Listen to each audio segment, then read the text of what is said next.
Hi, this is Kristin and this is my oral presentation for the research project English 1102. For this semester's research paper, I am writing about homosexuality in America. To be more specific, I want to explore why the homosexual community has had such a hard time finding acceptance here in America. Is it fair that they are judged based on what they find attractive?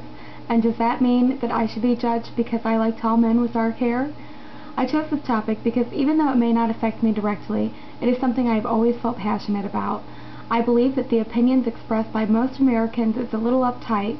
Why has our country become so liberal and yet still feel the need to tell our fellow Americans that they are wrong for loving someone?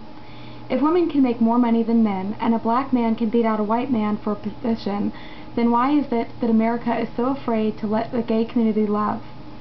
When I think about the reality of how hard it is for people to find acceptance, I find it very sad.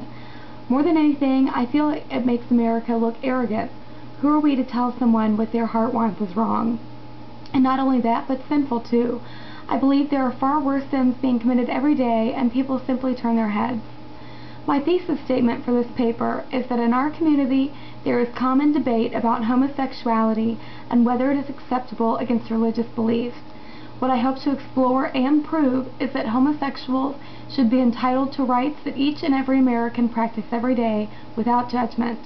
The Bible may not be as unwelcoming as most Americans would like to believe, and it is time that the truth is exposed and equality reigns. Once I began my research, I was a little surprised to find that the majority of the research produced only websites bashing homosexuals. I know a good portion of our society shares this view, but I really expected to find more results. It has been a lot harder than I anticipated finding useful information, as a lot of what I find cannot be backed up with facts, and I feel that leaves my paper a little inadequate. My topic has slowly been narrowed into several miniature categories. I want to talk first about some of the first gay and lesbian rights activists and how they started this fight for understanding. I want to know what made them say, "Enough. We are people living in this free country and we deserve some respect."